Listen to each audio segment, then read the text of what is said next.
Assalamu alaikum wa rahmatullahi wa barakatuhu, guys. So, um, ahlan wa sahlan. Hope you guys are all well. Juma again, and another week has gone by. Time flies, you know, where I am. I don't know about you guys. Does time fly with you guys? Yes or no? If it does, put in the comments, inshallah. So anyway, I thought I'd share with you guys. I'm just gonna share this. Let me share this video on my social media. So any questions, anything you guys got, just give me a second, inshallah. Let me just sort this out and then I'll start chatting, inshallah. So I thought today I'll talk about, because this week I've been a bit busy with some things, and you guys are good guys, man. So anyway, I've got my tea over here. If you have any questions or anything, just pop them in the comments below, and when I get time, inshallah, I'll have a look at them. But anyway, Alaikum Assalam, Adil Sab. Hey, can you guys hear properly? Is the sound okay? Is the picture quality okay? Yeah, so basically I just wanted to talk about how much Arabic do I need to understand the Quran. Now, this is like a common question a lot of people ask. How much Arabic do I need to understand? So the answer to this, wa alaikum assalam wa rahmatullah, Maulana Haris. Guys, Maulana Haris, you guys need to follow this guy, yeah? MashaAllah, guys doing lots of work in London, in Hayes, yeah, when I went there the other day. So Maulana was the guy that was hosting me. So I just give a shout out to Maulana Haris, yeah. So follow him, you know, MashaAllah, may Allah put barakah in his time and efforts, and you know, it's a top guy, man, MashaAllah. So how much Arabic do I need to understand the Quran? So first of all, when we say we're learning a language, there isn't like a kind of a gauge that you can gauge how much language you've learnt. It's all kind of relative. So for example, the amount of Arabic I know might be more than the amount of Arabic that you guys know. So this is why when we talk about Arabic language, we've got to remember that it's a language at the end of the day, and there's lots of different areas of the language you've got to understand. What I would say is, if you want to gauge how much of the Quran you've understood, this is how I gauge it, is when you read the Quran or when you listen to the Quran, how much of the Quran are you understanding? Like, if you hear it, do you understand it straight away? I would say this is the highest level. Level number one. That you listen to the Quran, read the Quran, and straight away you understand what it's saying. Or level number two is you listen to the Quran, you read the Quran, and you kind of, it takes a bit of time, and then you kind of get it. Yeah? So, you know, it's like a bit of kind of like contemplation, and then you think, okay, all right, I got it now. Or number three, is it that you kind of get many of the words, and many of the words you still don't understand. So this is another level of it. And then number four is where you only understand a few words, but you still can't see what the verse is saying. So you've understood a few words. Or number five would be where you don't understand what it's saying. That's it. So these are 5 levels, I think. Right, 5 levels of people understanding Quran. Alhamdulillah. I mean, from experience, I've been through the 5. So in the beginning, when I was learning Arabic, it was just like I could just identify a few words. I couldn't understand what the ayah was saying. My understanding of the ayah would come from a translation. So I understood what the translation was saying, and then I would say, okay, now I'm kind of like familiar with. And so I would kind of take the translation and then superimpose the words onto the meaning of that ayah. Then slowly my Arabic started to improve more, so I could understand more the words. So when I understood more the words, it was like, okay, I'm starting to understand more than 50% of the words in this verse. So I can kind of get the idea of what the ayah is saying. Then slowly I started to understand more, right? So it started to become, okay, I've understood most of it now, but still I need to think about what is it saying. And then finally, alhamdulillah, at this stage now I can just listen to the Quran, I can read the Quran, I can read it in slow, I can listen to it in slow pace, fast pace, and I understand what it's saying. Partly because I've read it so many times, I know what it's about. And I think mostly because I understand the Arabic. However, personally, now what I'm trying to do now is I'm trying to push that even further. So I'm trying to understand I'm trying to focus on now how the Quran is like a miracle. How is it something that is difficult to kind of replicate? Why is the Quran difficult to replicate? So I try to focus on that aspect of the Quran, and that way it kind of shows me that how far my understanding of the Arabic is. So for instance, like recently someone on Curious Cat sent me a question, and I haven't had a chance to answer these questions, but I don't know, obviously Curious Cat, so it's anonymous. So it was basically like a video where it was an attempt by some atheists to try and copy the Quran and come out with is a kind of a parody, and they're trying to come out with something which is replicating the Quran to show basically that you can replicate the Quran. So to an average person who doesn't really have much understanding of the Arabic language, to them that would be like, oh, you know what, this is like, how can we differentiate between Quran and this? But in reality, when you kind of contemplate on it, when you think about the rules of Arabic language and the style of the Arabic language and the types of words and which words are used where and how the Arabs in them days would say things, you quickly click on that, you know what, this is clearly artificially kind of constructed. And so and it shows that the weakness in it. That brings me to my other thing. So those are the levels, I would say. Those are the levels of Arabic that you want to focus on. You want to try to make yourself like a goal. So don't make your goal that you want to understand the Quran fully. Make it steps. So if you're at a level where you don't understand Quran, make it your first goal is, okay, I want to understand some words. Once you start understanding some words, take a surah for instance. Take surah, the last 10 surahs of the Quran, and say, I want to understand Qul Hu Allahu Ahad. Learn a few words, okay? Then slowly after that, try to focus on trying to see the grammar in the words. Then slowly trying to listen to the surah and trying to see the translation and how it kind of fits. Right? Try that. I used to do these kind of techniques in the past, I remember. I used to have this little book once, and it had like Surah Kahf in there, Surah Yasin and Surah Mulk, the kind of daily surahs that people read. And I would try and read the translation and try to fit the translation onto the verse, which isn't really a good thing, but it's better than nothing. Now, I was thinking today, guys, what do you guys think of this? I was thinking, I want to start a group, right? And this group I want is, obviously, they need to know Arabic very good. I want to start a balagha group. I want to start a group of people where we can have regular meetings, maybe over Skype, I don't know, where we can take a surah of the Quran and we can try and focus on the balagha in that surah, the rhetoric in that surah. Yeah, try to focus on the language, the styles, the different things that we can see, the patterns, the number of words in there. Maybe someone wants to focus on. Maybe one person will focus on the rhyming ending of the verses. Maybe someone wants to focus on the content of the verse. Why this surah contains certain words, and those words, where are they repeated in the Quran? And maybe someone else wants to focus on, the sound of the words. Like, are they harsh sounds? Are they soft sounds? So I want to kind of get a group of people. And this is going to be beneficial for me, right? It's because I'm not obviously an expert, but what it's going to do is going to help people out there who are like-minded like me, and who want to kind of understand the Quran and further their experience with the Quran, and make like a group. And this group is basically going to be it's going to be a long-term thing. It's going to be a long-term thing. We're going to have little projects, and maybe those projects are going to be, maybe it's going to be something which is after every 6 months, maybe I don't know, maybe we'll have 3 times a year. We'll have meetings and we'll discuss, and then each person will have their own duties, and then we're going to do our research on that. But the thing is, for these people, they're going to have to know Arabic, and they're going to have to be able to understand the Quran at a good level, like maybe level those levels I showed you, either level number 4 or level number 5. Yeah, I think that's going to be a criteria for being able to be part of it. So let me know what you guys think, because I've been working on those balagha on Surah An-Naba. So I found lots of sort of like consistencies in there, lots of meanings that can be discussed.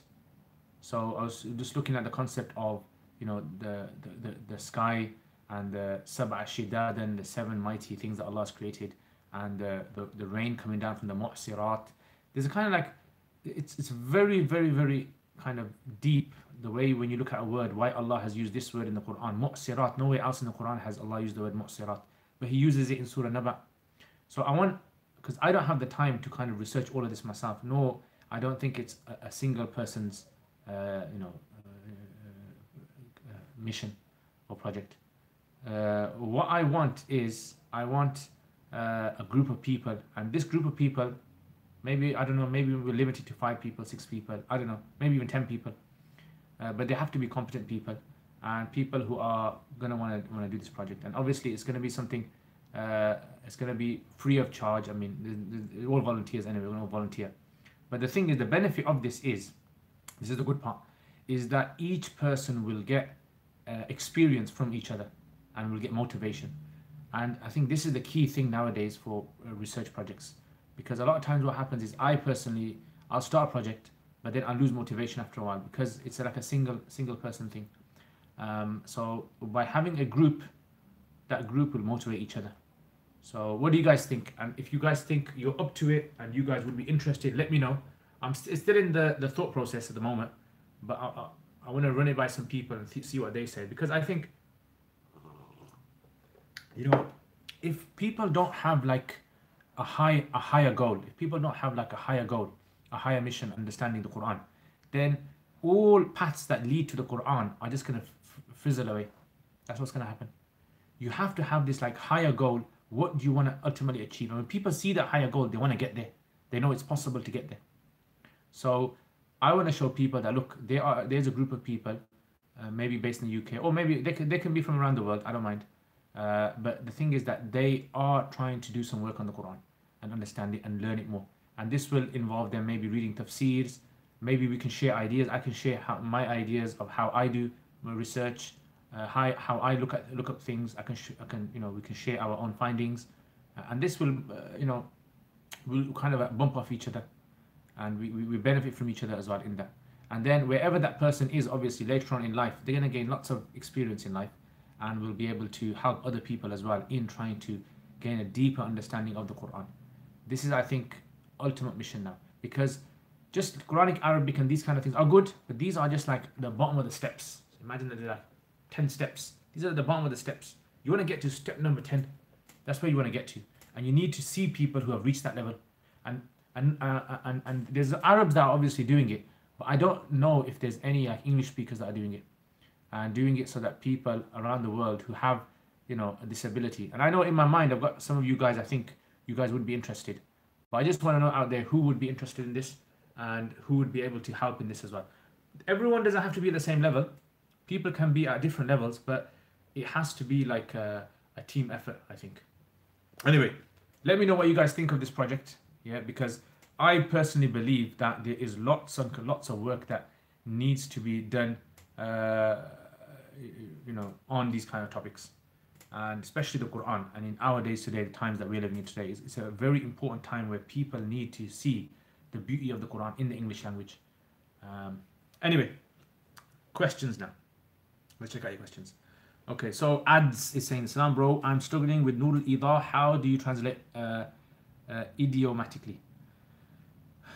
Okay, so struggling with Nur al-Idah. So how do you translate idiomatically? Are you asking the word idiomatically, how do you translate it? Or is it just generally, how would you translate? Is it idiomatic automatically? Okay. Okay, you want to basically, your question is, I think what Ads is asking is that how do you translate, how do you learn how to translate? What you need to do is you need to make for yourself a schedule. So you need to take a certain number of sentences and you need to say, okay, I'm going to spend this much time on these sentences. And you need to understand, you're not going to understand the sentence fully all the time. So take a sentence, it has 10 words in there, and focus on some of the words. Focus on them, try to understand them. And the rest of it, just learn the rough meaning. So let's say you got 10 words there. You say, okay, yajuzu means is permissible. Ghaslu means washing. Al-wajh, the face. So you kind of roughly get the idea. That's the first thing. So try to focus on that first of all. Then secondly, what you need to do is you need to write out what you think it means and then show it to someone. Or you can just read it to someone. That way it's going to build your confidence and you know where you're going wrong. Because usually what it is, you just need to be tweaked. That's what it is. You know what the words mean. but you just need a little help in tweaking up. And once you get those tweaks done, you know, you're going to get a head start over everyone else. Yeah, that's my advice. Yeah, you're going to make mistakes. Remember that. Don't think that making mistakes is wrong. Making mistakes is actually part of the journey. Yeah, it's part of the journey, man. Part of the journey, trust me. Unknown error. How can we learn Arabic on our own?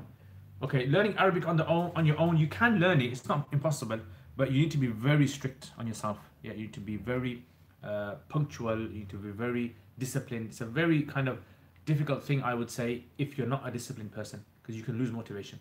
Online on YouTube, there are loads of resources that you can use. I mean, Sheikh, I think is it Dr. Muhar Ali or Sheikh Muhar Ali? What's his name? Asif Ali? I can't remember. He does the Medina series. Those are very good, very easy to follow. You can follow I know many people who have gone through those and benefit a lot. Class is always the best thing. Having a group of people who do something, that's always the best thing, right? So you can learn on your own, definitely. But I would say motivationally, you need a class. Class is always, for me personally, I think motivation. Okay, Sister Asiya is asking, how do you balance life and continue learning Arabic too? I'm doing a master's degree and working at the same time. I want to continue learning Arabic. Okay, good question. What you need to do is, you need to, in your week, leave a small little gap in your week of time that you focus purely on Arabic. Do that. So maybe it might be a Saturday morning, it might be a Sunday morning, a time where you know you'll be able to do it all the time. Don't make it like a difficult time, like when you pray tahajjud. Don't say, okay, when I do my tahajjud. Yeah, because you might not get up for tahajjud. So set yourself a time. Or maybe before you're going to sleep. What one of my friends actually used to do was, before salat, he would actually, 10 minutes before every salat, he would fix himself a time for reading a book. And that would force him to take as much benefit as he could from that book. Right? So maybe you want to do that, or before work, maybe you got to go to university. Before that, just like 5 minutes, 10 minutes before that, do a bit of reading. And you'll see small little drops, small little efforts you make are going to build up after 2 or 3 months. You'll gain a lot. Yeah. So try that and tell me how it goes. And maybe you can make like on your social media, maybe you can show a progress of this is how it's developing now. This is what I can write now. And that way, when you show your Arabic writing skills to other people, don't be embarrassed of your Arabic writing skills. Yeah. You know, you're going to see people out there are going to be inspired by you. They'll see you and think, you know what, she's ahead of me. I need to work this hard to get up to her level. And maybe someone else is ahead of you, and then you'll know how far you need to work to get up to them. So we need each other to kind of to complement each other. Okay, Sangaye, Khayma, Zukhayma, to Sangaye. Also, can you live stream Asufa events as I work on weekends? Can't travel anywhere. I'll try, inshallah. I'll see what I can do, inshallah. But the thing is, it's because it's part of a Sufa, kind of, they're kind of strict with the events. So I'll see. Wa alaikum assalam wa rahmatullah Khadija. Please give us a list of reference books to study fiqh, Islamic jurisprudence. Okay, if you want to, I am trained in the Hanafi fiqh, so I can tell you Hanafi fiqh. So Hanafi fiqh, what you want to study first of all is, you want to study, like if you just want to study fiqh, you just want to understand how fiqh works. Fiqh al-Muyassar is a very good book. Fiqh al-Muyassar, number one. Number two is, then you want to understand the early texts. So the next thing you want to study is Mukhtasar al-Quduri. If you go on my YouTube channel, I've done a whole series and I'm still doing that series, and you can check that out as well. So Mukhtasar al-Quduri. Then after Mukhtasar al-Quduri, you want to go on to a higher book, a commentary of this. So you want to go into something like al-Hidayah, right? So you study al-Hidayah, and then after that you can study several books, or you can actually read many of them on your own. Like for example, Sharh al-Wiqaya, maybe you want to study, or maybe even something like Bahr al-Ra'iq. You can read that on your own as well. Okay, and then finally you want to study the big books like maybe Radd al-Muhtar. So first of all, Fiqh al-Muyassar, number two, Mukhtasar al-Quduri, number three, Hidayah, then maybe Bahr al-Ra'iq, and then Radd al-Muhtar. If you take the books in this way, inshallah, you're gonna progress. Your progression in fiqh is gonna be very beneficial. I mean, I've been studying Hanafi fiqh for about 19 years now. I think about that, 19 years, right? And even now, I've actually started studying again. So we have a study group online, and I study, Hanafi fiqh as well. So because there's always people that you can benefit from. So I think you need to have a class. Classes are very important. Okay, so where can I get audio tafsir from? Like maybe Mufti Shafi Saab, in audio as I don't have much time to read and what just to plug my headphones in and listen at times to just want to increase knowledge. Yeah, I mean, I don't know about Mufti Shafi. I was actually thinking of doing a long-term tafsir of the entire Quran. Yeah, and I actually did start a long time ago, and I did the whole, like, I did most of Surah Baqarah. And I used to focus on 1 or 2 ayahs, and I would spend like an hour or two just explaining them. So on my YouTube channel, I've uploaded some of them, but a lot of them have got lost somewhere. So I'll try to upload those, but I'm not sure who's done a whole thing, you know. Maybe Brother Noman Ali Khan has something online that you can listen to. But I don't know about Mufti Shafi, if you can get, I mean, does it matter if it's in English or... okay, if you, in the comments, not in these comments, but you know the other comments on this video, after the video finishes, in the comments, just remind me in the comments and I'll have a look and I'll see if I can post something. Okay, and that's a good idea, plugging in and listening. That's what I do. So I've got these earphones, so I just listen to lots of Arabic books, cover to cover. At the moment I've been listening to An-Naba. I've listened to the entire thing. It's like a 4-hour thing, cover to cover. I've probably listened to it about, I don't know, maybe 8 or 9 times I've listened to it. And Diwan al-Imam Ali, I've listened to that so many times. And other books as well, you know, Alf Layla wa Layla, I've listened to that so many times. I'm in the Arabic kind of literature kind of phase at the moment, so I've been listening to loads of it. Best audio books, yeah, best audio, actually that's a very good idea. I've found some very good things on YouTube. So if you just remind me later on, after the video finishes, just put it in the comments, in those other comments. Because these comments, I think they disappear after, I'm not sure. Okay, I've come across quite a few good ones. Okay, Dark Saber 2, yes. Dark Saber 2, I missed you, man. What is the minimum someone would need to have studied to join his Quran research group? Okay, so if you were in the beginning, I mentioned these 5 different levels of learning Arabic. You need to be able to read Arabic on your own and understand most of it, I would say. So you need to be able to like pick up a tafsir and maybe read. So if you can read a tafsir, then maybe, you know, you'd be okay. You don't have to have perfect Arabic. You know, you just need to be very passionate and a good level of Arabic. Okay, Nofal Al-Azazi, is that how I say your name? Is that correct? Nofal. Wa alaikum assalam, brother. From Breda. Is that from Breda? The Netherlands. Ahlan wa sahlan. Nice to meet you, people of Netherlands. People of Netherlands are very nice and soft people. Kind people, mashallah. May Allah keep you happy. Okay, yeah. Asif Mahar Ali, I think, as far as I remember. Okay, yeah, Asif Mahar Ali. I'm going to try to, I think, make maybe some sort of a compilation of things or resources that can be used. Yeah, I don't know. I'll see. Of things like out there. Because on YouTube, there's lots of free resources that people can use. It's just finding them and putting them in one place so that people can benefit. Okay.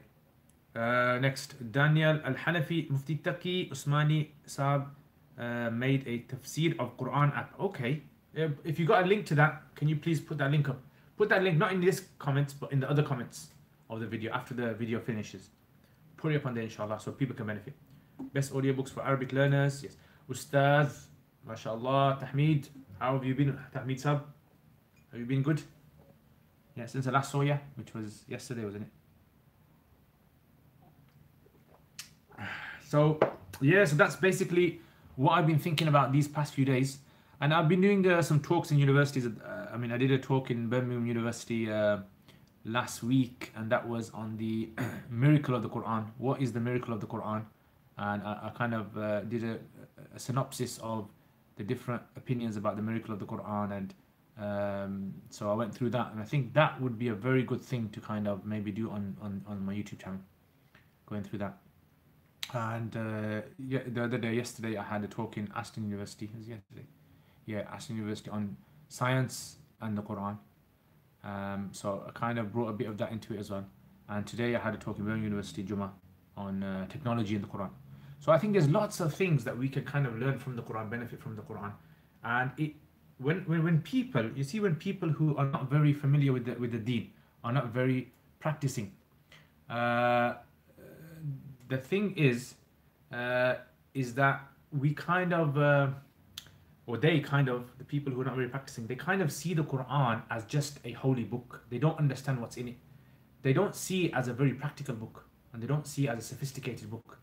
they just see it as something like Facebook. Yeah, it's just got like loads of things in there which are random, and you know, average person can't benefit from it. But we all know that the Quran is filled with lots of, you know, sophisticated, you know, sensible, amazing speech, amazing arguments that are being brought forward, you know, philosophies, ideas, rulings, and personally, I am just always awed at the Quran. I mean, yesterday I was sitting down, and I was actually going through Surah An-Naba, and Surah An-Naba is just an amazing surah. Yeah, because I'm doing the balagha. I don't know, are you guys? Let me know if you guys are watching my balagha videos. Yeah, give me a likes. Yeah, to show that you're watching my balagha videos. So the balagha of Surah Naba is just mind blowing sometimes. When you look at how Allah Ta'ala, He kind of mentions He mentions 9 things after mentioning about the people. Allah says like this. Allah says, Jazakallah khair, Dr. Saber. Jazakallah khair. So Allah says, yes, amma yatasa'alun. Yeah, they are, what are they questioning each other about? What are they discussing? Yatasa'alun. What are they like asking each other? An-Naba al-Azim. It's about the Naba al-Azim, the amazing, great, you know, awesome news, the event. Alladhi hum fihi mukhtalifun, which they are perpetually disputing about. So now think about this now. In your mind, picture Richard Dawkins. Picture, you know, Robert Spencer. Picture these big Islamophobes out there in the world. And think to yourself about them. Think to yourself that what are these people spending their life doing? They are spending their life arguing about whether God exists or not, whether there's a hell or whether there's a heaven, whether there's day of judgment. That's what they do. And Allah is just saying that this is what these people are spending their lives doing. In other words, they are focusing on something which their senses cannot perceive. And they're just like putting all their energy into this. And then Allah says, don't worry, these people will surely understand. كَلَّا سَيَعْلَمُونَ ثُمَّ كَلَّا سَيَعْلَمُونَ. Now, what Allah brings 9 things now. He says, "Alam naj'al al-arda mihada." Haven't we, Allah saying, me, the mighty Allah, haven't I made the earth a soft place? Wal jibala awtada, and the mountains a watad, yeah, like a peg, like something you poke into something. It's like a peg. Wa khalaqnakum azwaja. Number 3. We have made you whilst in pairs or in groups. وَجَعَلْنَا نَوْمَكُمْ subata, and we've made your sleep a break for you, a break in your entire life, in your day, in your routine. وَجَعَلْنَا اللَّيْلَ لِبَاسًا, we made the night a cloth, a clothing that covers everything. وَجَعَلْنَا النَّهَارَ مَعَاشًا, and we made the day a ma'ash, a time or a place of earning, of living, of being able to provide. وَبَنَيْنَا فَوْقَكُمْ سَبْعًا شِدَادًا, and above you we've made 7 mighty things. Doesn't say what it is. وَجَعَلْنَا سِرَاجًا وَحَاجًا. Number 7, we've made this lantern that is just powerfully glowing. Yeah, wahaj. Yeah, emitting kind of this powerful heat and light. وَأَنزَلْنَا مِنَ الْمُؤْسِرَاتِ, and from the mu'sirat, wherever the mu'sirat are, the things that kind of squeeze, we've sent down from there heavy torrential water.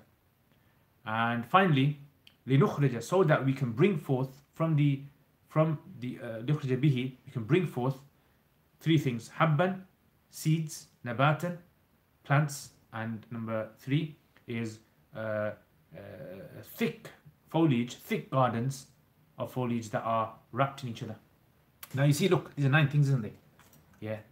Why these 9 things? I just thinking to myself, why these 9 things? What has these 9 things got to do with the debates of Richard Dawkins and all these other people, Islamophobes, people who are arguing about whether God exists or not? Why these 9 things?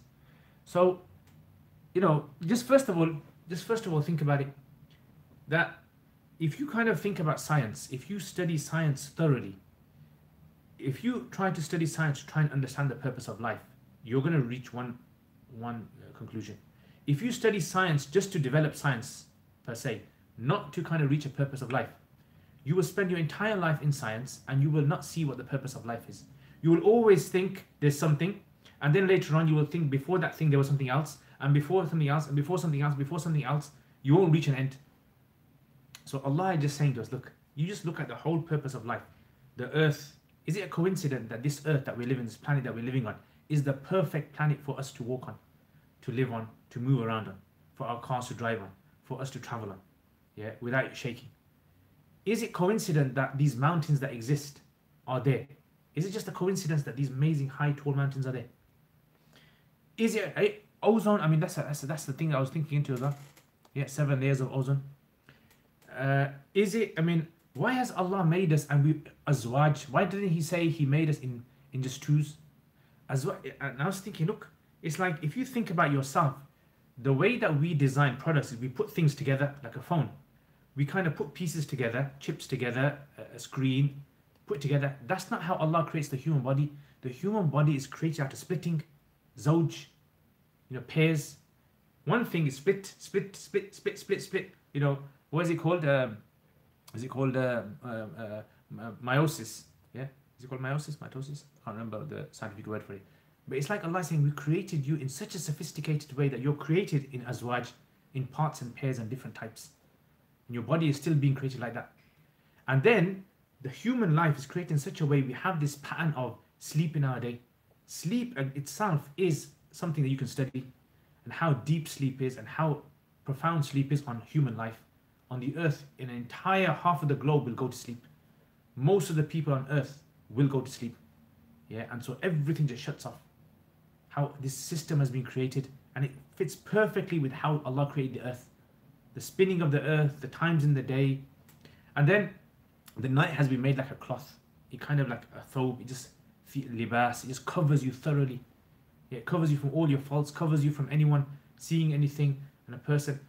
And then the day has been created, the opposite of that, in which people work hard. And it's strange, in history you never find people working hard in the night and sleeping in the day. It's like a strange thing how this is, it can't be a coincidence. And then check this out, look what I found. It's like, look at these words here. We've made the earth mihadan, mihada. We've made the mountains autada. We made you azwaja. We've made, number 4, yeah? Count with me, yeah? So, mihada, autada, azwaja, and then subata, libasa, and number 6 is ma'asha. What's number 7? Sab'a. Subhan, look at that. Specifically, the word 7 fits in exactly in the order of these things. 7 fits in. Sab'a. Sab'an shidada. Right? And it doesn't finish there. It's not, someone might say, oh, it's coincidentally 7, so maybe the author of the Quran just put it as the 7th thing. But you see how it fits in? It's like when Allah talks about the day, then in the day, Allah has created above you to protect you in the day. Protection, so you're able, imagine you are on Mars. Because I was writing a book which I've stopped about Mars. Inshallah I should start again. About a sci-fi book on a Muslim on Mars. And one of the things is that on Mars, because of the UV rays, you actually can die very quickly because of radiation. You can't really walk on Mars without heavy protection. So, but that's not the case on Earth. You can actually work, you can earn, you can sweat outside, you can play outside, you can do whatever you want outside. And it's like it will not affect you. You see that? And then Allah says He created 7 mighty things above. Again, this is one of Allah's creations. It's 7. We don't understand how that 7 works. Part of that 7 is the thing after that, which is the sun. See how the 7 are mentioned and then the sun is mentioned. The sun has 2 qualities. Siraj, a light. It provides this intense light, siraj. And a siraj is, and then wahaj. Wahaj means it just gives off this kind of thing. Allah doesn't mention what it gives off. He just says it's extremely wahaj. It's like, when you see like something like just, what's that word for it, man? It's like, I don't know. What's the word for it, man? It's like this kind of radiating, you can say radiating here. It's radiating something. Now, scientists know that obviously the sun doesn't just provide light. It provides other things as well. It provides heat and it provides so many other sort of things. Some are harmful to us as well, rays. It provides, Allah says, sirajan wahajan. Yeah, subhanallah. So, and then it kind of says, anzalna min al-mu'sirat. The mu'sirat is actually used for a woman who's a young girl for the first time she's going to have a menstruation. So when her womb feels extremely heavy and is about to let go of the blood. So that same kind of word, mu'sirat, is actually used for something in the atmosphere. There's something out there which becomes so heavy, like the young little girl who for the first time is going to have her menses.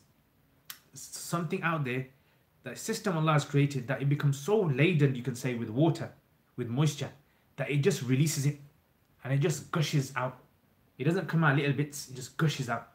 Ma'an thajjajan, water that's thajja. Thajja means like just one after the other, gushing down. When you're standing in the rain and all your clothes get wet from head to toe, you know, you're soaked inside out. That's water that's called thajjajan. And then, why Allah says, why have I done all this for?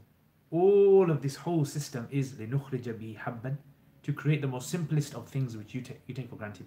Seeds Allah creates. The seeds, without the seeds, I mean, there's like these places in, I think it's in the Netherlands, or is it in Scandinavia somewhere. They have these big, massive facilities that they're storing all the seeds of all the plants they know, just in case the earth gets wiped out. They'll have the seeds. Look how important seeds are to scientists. So Allah is saying that this whole system, you don't get seeds on Mars, but this whole system, it produces the most simplest of things which you take for granted, but are the essence of life. Seeds, yeah, seeds in fruit, seeds in, you know, in pulses and all that. وَنَبَاتًا, and plants, how the plants are created. These plants, we know about photosynthesis, and we know that these plants cannot exist on the moon or Mars because of the conditions. And jannatin alfafan, jannat, gardens, lush gardens, you know, beautiful gardens which are alfaf, wrapped around each other in the Amazon rainforest and forests and other places, botanical gardens that you have. Now, Allah, look, if you look at all these 9 things, it just makes you think, why am I wasting my time trying to prove that God doesn't exist? When I just need to look at all these things, and this is something that is evident itself, that there has to be a conscious design here. There's definitely a conscious design, all these things happening. It can't be random. You know, trying to random 9 times, that is absurd, that is. Yeah, so subhanallah, look how Allah brings these, and it inspires any reader who reads that. You know, I don't know what you guys think of this, but to me, it just seems like, you know what, this is out of our league. This is just a book that has been, is the words of someone who is just infinite in knowledge. You know, who's actually looking at everything, has designed everything, and looking at everything, and explaining it to the most simplest of people, yeah, in the Arabic language, in the most simplest words, instead of using the most advanced words. So, I don't know, what do you guys think of that? So, this is what my project is that I want to start, is that if we have this group of people that come together on Skype or whatever, who know Arabic, and who can take a surah of the Quran and start a project on it. It doesn't matter what background you're from, it doesn't matter, you know, if you're into fiqh or hadith or whatever, or aqidah, it doesn't really matter. We just want to focus on the main kind of thing, which is, you know Arabic, you got passion about understanding the Quran, or you want to kind of further your passion, and you want to, you know, provide something through your efforts. And I think that's going to be a wonderful thing. If you guys think you guys are, you know, are into this kind of stuff, let me know, inshallah, and we'll see. But remember, you have to qualify, as in you have to be able to read Arabic. I think that's the main thing. I don't know, maybe later on we can see other ways of doing the projects. Okay, so questions over here. Random question: do you have to follow fatwa, or can you sometimes do stuff according to what you think is correct in certain circumstances and customs? Possibly. It all depends. I mean, it depends how serious the matter is. Yeah, I mean, you don't have to, like, everything you do in your life, it doesn't have to be like someone who said you have to do this, right? It's just, I would say this: if you're stuck in a situation in your life and you don't know the answer to it, then you know, ask someone. Yeah, and slowly you'll get to understand whether something is, you know, requires common sense, or whether it requires, I mean, if it's like a financial dealing, I would say ask a scholar about it. If it's to do with your salat, ask a scholar about it. If it's just general customs, common sense usually is enough. I'm going through your Mukhtasar Quduri, learning from it, inshallah. I have planned to watch Balagha. May Allah bless you. Ameen, Jazakumullah khair, Khadija. Maybe 7 ozone layers. Yes, I mean, that was something I was actually looking into, because I'm not into science. I'm not trained in science, so I wouldn't be able to tell. That's right, I have an engineer biologist friend who told me that increased their iman studying it. Alhamdulillah, subhanallah. Numbers have meanings as well, mashallah. Jazakallah khair. So, any other questions, guys, before I go, because I have my badminton in a bit, and I have to get ready for my badminton. As you guys know, I can't leave badminton for anything. I think probably even if I die, yeah, just before I die, last thing I might do is probably play badminton, then say the kalima la ilaha illallah. So jazakumullah khair. If there's no other questions, thank you very much, guys. I really enjoy spending time with you guys, benefiting from you guys as well. And what do you think of my new series, the Arabic one? Yeah, the Arabic question. The Arabic what's it? That series of I'm just gonna read some Arabic and translate it, stories and famous sort of like sayings, stuff like that in the past. Okay, what was your question? Do you know any app or website or social groups for girls to check my Quran memorization? I'm not sure, unfortunately I don't really know if there's any. If there's anyone here who knows, who can help Sister Khadija, who knows of any sort of groups, sister groups, who kind of check memorization, please put it in the comments. Put it in the comments, inshallah. I don't know. I won't be able to help you there. Okay, so jazakumullah khair, guys. Jazakumullah khair. May Allah keep all of you happy. May Allah put barakah in your time and efforts. Okay, FIFA freebies. Have you heard of Hanafi book called Multaqa al-Abhur? Yeah, Multaqa al-Abhur, famous book. Multaqa al-Abhur, very famous book. Yeah, very famous book. Okay, I have to go now. Jazakumullah khair. Wa alaikum assalam wa rahmatullah. Sister Aisha, jazakumullah khair. Yes, alhamdulillah, I'm very well. Thank you very much for asking. Allah keep you guys all happy. And that's it. So, assalamu alaikum wa rahmatullahi wa barakatuh.